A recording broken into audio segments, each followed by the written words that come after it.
Sebelum teman-teman semuanya mulai video ini, aku minta buat teman-teman semuanya subscribe dulu ya channelnya. Klik tombol di bawah yang berwarna merah yang bacanya subscribe atau berlangganan, karena subscribe itu gratis, nggak ada ruginya. Assalamualaikum warahmatullahi wabarakatuh. Kali ini kita akan membahas tentang mode atau modus. Apa itu mode atau modus? Mode atau modus adalah nilai dari data yang mempunyai frekuensi tertinggi, baik data tunggal maupun data distribusi, atau nilai yang sering muncul dalam kelompok data. Untuk lebih jelasnya, kita masuk pada contoh kasus. Yang pertama, untuk kasus mode data tunggal. Contohnya, diketahui hasil laporan kejahatan di DKI Jakarta dalam berkas per minggu adalah 35, 35, 25, 20, 32, 27, 32, dan 32. Dari data tersebut, hitung atau tentukan nilai modenya. Di dalam menentukan nilai mode, maka kita harus bisa mengidentifikasi dari data tersebut mana nilai yang sering muncul. Caranya bagaimana? Dari data tersebut didapatkan bahwa nilai 35 dua kali muncul, kemudian nilai 25 itu satu kali, nilai 20 satu kali, nilai 32 muncul 3 kali, dan yang terakhir adalah nilai 27 muncul satu kali. Sehingga dari data ini bisa kita simpulkan nilai yang sering muncul atau nilai yang paling banyak muncul adalah nilai 32. Maka nilai mode atau modus dari data ini adalah 32. Berikutnya kita masuk pada mode data kelompok.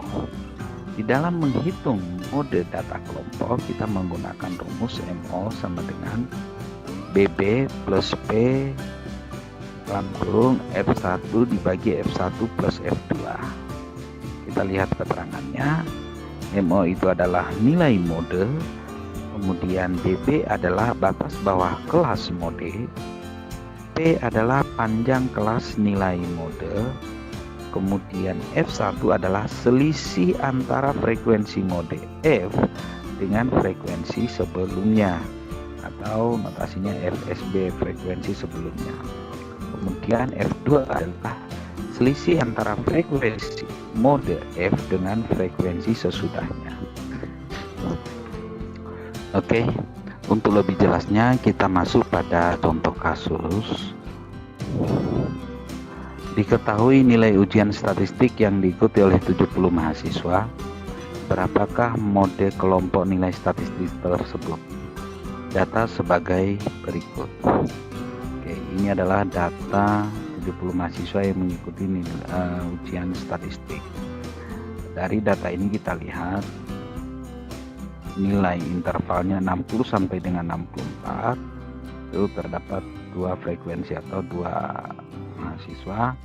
Kemudian 65 sampai dengan 69 ada 6 mahasiswa, 70 sampai dengan 74 ada 15 mahasiswa, 75 sampai dengan 79 ada 20 mahasiswa, dan seterusnya sampai dengan yang terakhir 90 sampai dengan 94 ada 4 mahasiswa.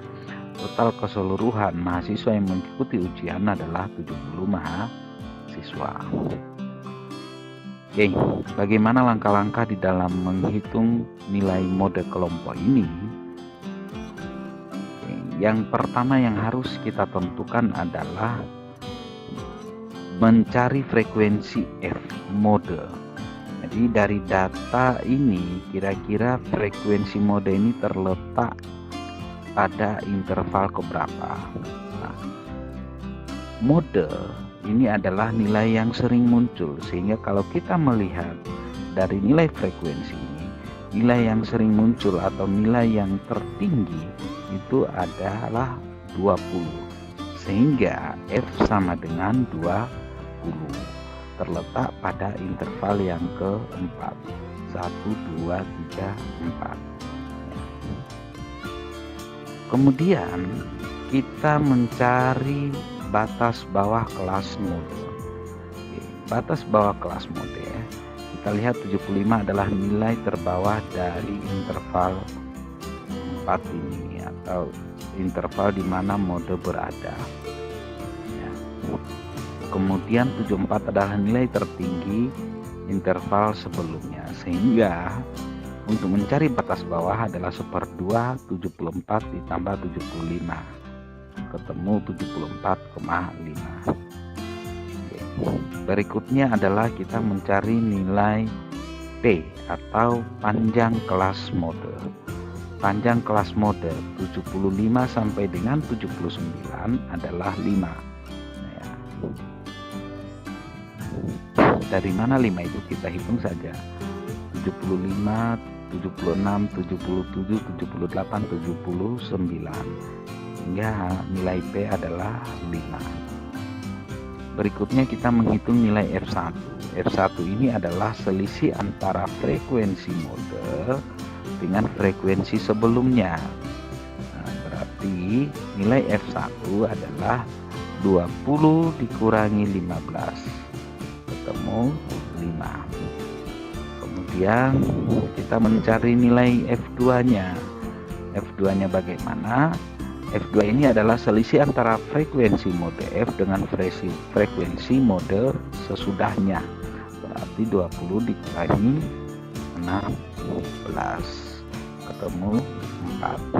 Nah, kalau sudah ketemu semua nilai berdasarkan notasi yang ada di rumus, tinggal kita memasukkan nilai-nilai tersebut ke dalam rumus. Kita menghitung mode menggunakan rumus MO sama dengan BB plus P kali F1 dibagi F1 ditambah F2. Oke, sehingga ketemu MO sama dengan 74,5 ditambah 5 kali 5 per 5 plus 4. Jadi nilai modenya adalah 77,728. Itulah penjelasan kaitan dengan mode atau modus, baik untuk data tunggal maupun untuk data kelompok. Mudah-mudahan bermanfaat. Sampai ketemu di materi-materi lainnya. Saya akhiri. Assalamualaikum warahmatullahi wabarakatuh.